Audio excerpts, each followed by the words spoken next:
Bonjour, bienvenue sur la chaîne Génération Mobile. Ici Sniper Ice. Je vous propose de découvrir l'Acer Liquid E3. La boîte est relativement sobre et simple. Sur la face avant, on retrouve une photo du smartphone. En face arrière, quelques caractéristiques commerciales et techniques, ainsi que sur la tranche latérale. À l'intérieur de la boîte, on retrouve l'appareil en question. Première chose, il est relativement léger. On y reviendra juste après. Dans la boîte, on retrouve des petites notices et autres indications, le guide de démarrage rapide, le livret de garantie et des informations de sécurité.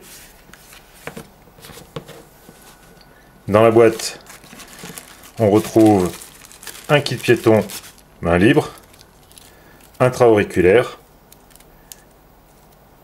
câble plat pour éviter l'emmêlement, ainsi qu'un contrôle de volume, un micro,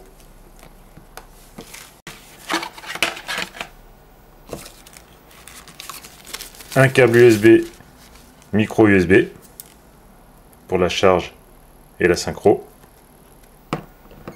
et pour finir, un adaptateur secteur USB pour la charge.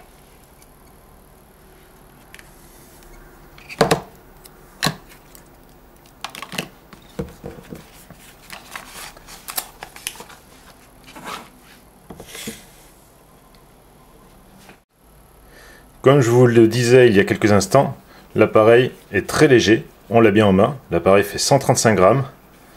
La prise en main est excellente, la qualité des matériaux fait ressentir un appareil robuste. Nous avons un appareil qui fait 6 cm 8 sur 13,6 pour une épaisseur de 8,9 mm. L'appareil est monobloc, la batterie de 2000 mAh ne sera donc pas accessible. Un écran de 4,7 pouces de 720 par 1280, une résolution de 312 points par pouce, multitouche 5 points de 16,7 millions de couleurs. Cet appareil fonctionne sous Android 4.2.2 avec une légère surcouche Acer que l'on découvrira tout à l'heure. Pour le faire fonctionner, un processeur quad-core d'1 Go 2. Question mémoire, il est relativement très léger puisqu'il ne possède que 1 Go de RAM pour 4 Go de stockage.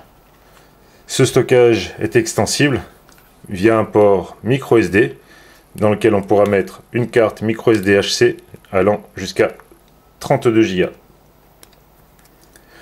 Autre particularité, cet appareil est dual SIM.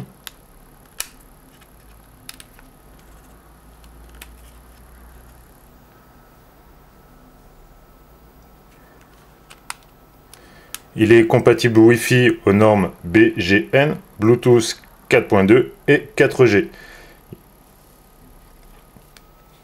Côté son, nous avons un haut-parleur en face avant qui bénéficie de la technologie DTS.